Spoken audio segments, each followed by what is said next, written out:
Good morning, everybody. Welcome to a Monday video that was supposed to be a Friday video. Let me show you why. Let's rewind a little bit and I'm going to show you some footage that was supposed to be the Friday video, but then this happened. Okay, it's been an hour and I'm a little bit, I think this might be a fail. So there it is. That's not what it's supposed to look like, obviously. It was supposed to double in size. It kind of didn't. I seriously don't know what to do with this. We're supposed to get two loaves out of this. You can see that's just not gonna happen. You might get 2 rolls out of it. So I really don't know what to do at this point. So that was an epic failure. No cinnamon loaf bread for us yet. And it was not the fault of this flour at all. You know, this King Arthur's always been very good products. This was my fault for not reading the fine print that says that you can't really substitute this 1 for 1 for yeast bread. And apparently there's other things that you have to do to gluten-free flour if it's a yeast bread to try to get it, you know, to act correctly. So this, for now, is off the table, but don't worry, I am going to make something else out of it, and we will review it soon. But I thought we would go ahead and do just like a soup for supper, because I've had this cookbook for a long time. I actually paid $5.49 for it at Ross years and years and years ago, and I have absolutely loved it. Every soup in here has been great, but me and Mitch discovered an all-time favorite soup in here that I turn to over and over and over again. To me, it's one of the world's most perfect soups, and you can kind of tell how many times I've cooked out of this. These particular pages are a little bit beat up and splashed on, but this is what we're going to make today. So if you love soup, especially lentils, you're absolutely going to love this soup. I think it's going to become one of your favorites, like it has ours.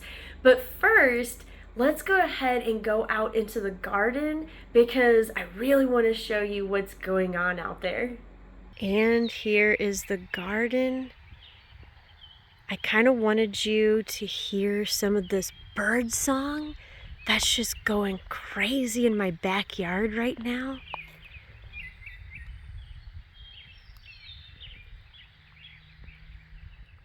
I've got all kinds of cilantro and parsleys in here. We've got some salad burnet. Lovage is there in the back. There's all that cutting celery I grew over winter. I've got different thymes in here. We've got lemon, summer, and winter German thyme. In that little corner is hopefully going to be in orange thyme. And we've got some savory, some lemon verbena, which is going to make us some great desserts and teas, French sorrel. We've got veined red sorrel. We've got all our tarragons back there, a Welsh onion, which I've never grown before. Can't wait to see what that one's going to do. I've got so many mints this year. And this one's new, cumin. Can't wait to see how this one's going to fare. I've also got some borage over there, which hopefully that one will spread seed and propagate some little blue flowers. There's my ground cherry. And all those little basils that I had grown over the winter are now safely in the ground. And who hasn't wanted a rosemary corner? I've got 4 different kinds of rosemary right here. And so I can't wait to see them get bigger and see how this is going to fill up. Now this strip doesn't look like much, but I've planted straw flower seeds, and hopefully this is going to be a gorgeous bloom of color before too long. And more mint, told you I went kind of wild. And a money plant. I've always wanted one, so we're gonna see what that one does. And over here is kind of my favorite little spot. Yep, more mints. Kind of went wild with all the different kinds that are available now. We've got a different kind of lavender. Some lettuce and onions, which you can see I've already harvested quite a bit of that lettuce. This one's new, a lemongrass. Can't wait to try that in some food. Some little chives and an oregano. And then here's a few little pepper plants. So that's what's going on in the garden so far. Can't wait to start harvesting some of this stuff so we can start eating it. But I just wanted to show it to you while the sun was up, and it's a beautiful morning and you can hear all of those birds.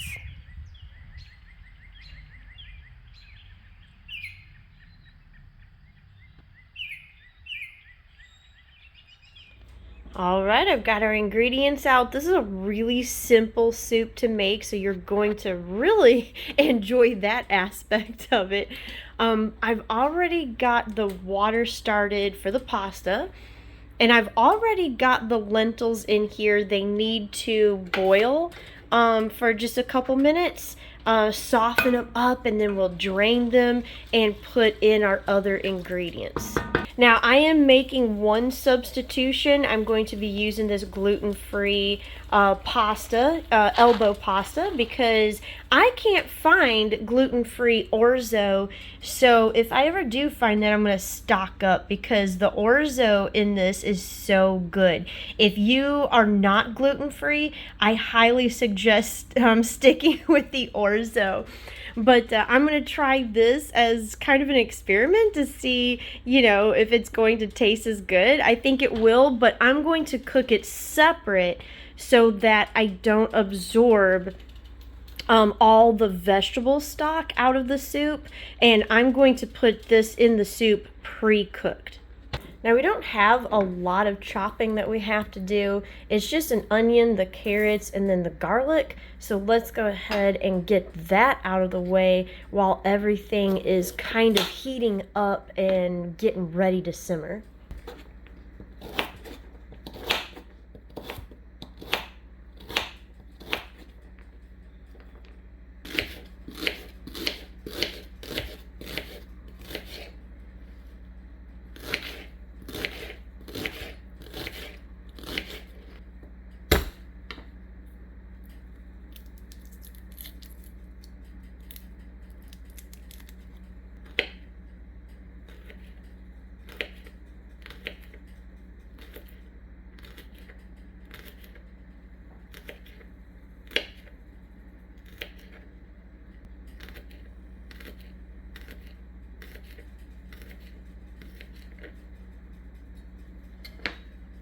Our water is ready. We'll add our pasta, get that going. Our lentils are almost done simmering. I'm going to let that go maybe a minute or two longer. And I've also got my vegetable stock in a pot back here. I'm going to turn that on because we actually need to get that hot before we add it to our soup. And we have an empty pot. Our lentils are done simmering. We're going to let them stay all snug in that colander for a little bit because this pot has more to do.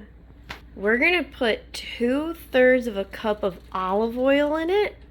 And when that gets nice and hot, in's gonna go our onion. And here is where your kitchen is gonna start to smell like a 5-star restaurant. When you make this soup, you're gonna wish your kitchen could smell like this all the time.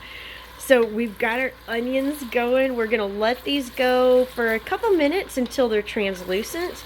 Then we're gonna add our garlic. I so wish you could smell this right now. It's already great, but once we add that onion and tomatoes and oregano, it's really gonna come through. And we're ready for the garlic. Things move really fast with this soup, actually. So you gotta do a little bit at the beginning, but it doesn't need a whole lot of babysitting once it, all gets in the pot, so that's a good thing. And as soon as this garlic starts becoming aromatic, that's when we're gonna add our lentils back to the pot. All right, time for lentils. My mouth is watering already, and we haven't even got to the tomatoes yet. Now, in's gonna go our carrot, our tomatoes, our tomato paste, and then we're gonna add our oregano and black pepper. Let's give this a really good stir.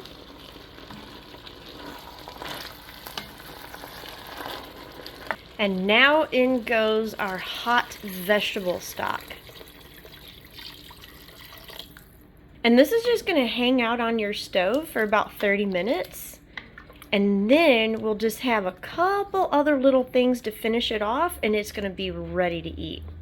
And while that's simmering, let's go out and see if we can't plant some basil.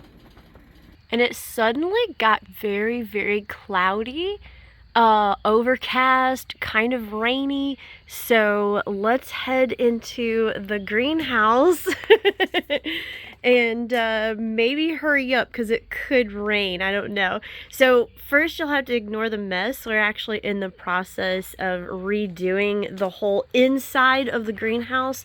So this is going to look very different. We had to pull everything out. But look at all of this. Remember those lavender seeds I had in the refrigerator and then put in a sunny window? These are the ones that sprouted. And they've already got their true leaves. I'm so excited to see what these are going to look like. These are going to have white flowers instead of the lavender. So that's really exciting to see what that's going to look like. We have a whole pot of orange thyme. Those look so cute. Obviously not big enough to put out in the garden yet, but those are going to stay here in the greenhouse and grow a little bit bigger. And then look at all this basil I still have. So this is what I'm hoping to get out into the garden today, because it's going to be in the 70s for the next several days. So that's going to be really good for basil to acclimate to being outside. It's not going to get sunburnt because it's going to be pretty cloudy, for the next several days to a week. So I think that's going to be perfect. Let's go ahead and get those in the ground. All right, here's my basil bed. You can see I don't have a whole lot of room, so some of these may be having to go to my parents' house in their garden. So let's see what we can fit in here, and then we'll go from there. All right, this is what I'm going to try to fit in. And these, I think I'm going to see if my mom wants them. She loves basil, so I'm sure that's not going to be a problem. And I'm gonna have to probably spray with some neem oil, because look at this. I've got some kind of little caterpillar, something coming out in the night and eating the leaves off of some of the basil that's been in the greenhouse and, even out here. So let's go ahead and get all these in the ground, and then we'll check on our soup.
All right, I hope they're going to be very happy there. But I think we better go check on that soup and see how it's simmering. Now that basil didn't take long to plant at all, so I'm going to go ahead and check on this soup. It's doing great. Now remember, halfway through, about 15 minutes into its cooking time, this is when you would add the Orzo pasta. But since I'm not doing that, I've already got my cooked pasta sitting over here. I'm going to leave it there until a little bit closer to this being done. But I thought this would be a good time to look through this cookbook real quick. It's nothing fancy. It literally is just 500 soup recipes. It's got some great tips in the front. There's all about making your own stocks. Kind of, additions, thickening agents, that kind of thing that you can add to your soups. And then we just get right into it. So I really like how this cookbook is laid out. All your soups are nicely, organized. You've got your chilled, creamy beans all the way down to meat and game. So you can just turn to exactly what you're wanting. I think this might have every soup known to mankind, or at least very close to it. We've tried several soups out of this cookbook, and all of them have been really good. We keep returning to this one, obviously a little bit more than the others, just because it is so wonderful. But this one in particular here is really good too. It has tons of different kinds of ingredients. It's got vegetarian soups and vegan soups and meat soups. Basically a soup for every member of the family. I'm really glad I bought this cookbook, and this is one that I would never trade in. This was published back in 2007. I've got the '09 edition, and I actually might have owned it for that long because I've had this for almost as far back as I can remember in our marriage, and it's just been a really great buy. For $5, I really got a bargain out of this one. So if you can find this one used somewhere, I would highly recommend it. This is one of my favorite all-time soup collection type cookbooks. And like I said, I would not donate this one or give it away. I absolutely love it. As I was doing dishes, I just looked up and you can see the outline of one of our cats sitting on the roof of my greenhouse. Cats are so wonderfully weird. I love it. And it looks like we're done. The lentils look cooked through. So I'm going to go ahead and add my pasta. And this is also where we're going to salt it. And then we're ready for the secret ingredient, white vinegar. Now, this seems a little strange, but I promise it makes it so good. And we have one more thing to do before we can actually serve this soup. We need to get some fresh parsley to snip on top of the bowls. So I've got some giant parsley here. I've got some really curly parsley. I say let's go ahead and get these because there's more on these plants, so it probably won't hurt them to get snipped a little bit. All right, and now we're ready to actually try this. Now it's not lunchtime yet, so Mitch isn't out for the taste test, but I'm gonna try a small bowl of it. Even though I know it's awesome, I still want to tell you how awesome it is.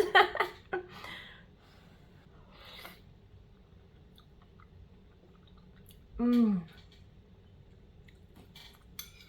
Mmm. So good. So savory, so comforting, so rustic, but just so wonderful, all rolled into one bowl. And you can actually shake a little bit more vinegar into your individual bowl if you want to. and it really does make it very good. Okay, I gotta put that down so we can finish this. So there you go. A soup for supper that I think you're really going to enjoy. If you can find that little cookbook, I highly advise it because it's got this wonderful recipe in it and lots of other ones. But if you're craving lentils, this is the way to go. It's a phenomenal soup and something, again, that we turn to over and over again because it's so easy to make, but it really packs a tasteful punch. So thanks for watching this one. I promise we are going to get to the Dollywood cookbook. I'm just gonna pick a completely different recipe and then we'll go from there. So thanks for watching this one. Dollywood coming up, so stay tuned for that one. And I hope you have a really great day. Bye. And if you like historical cooking and unusual cookbooks, here's 2 more videos you might enjoy. And make sure to like and subscribe for more foodie adventures.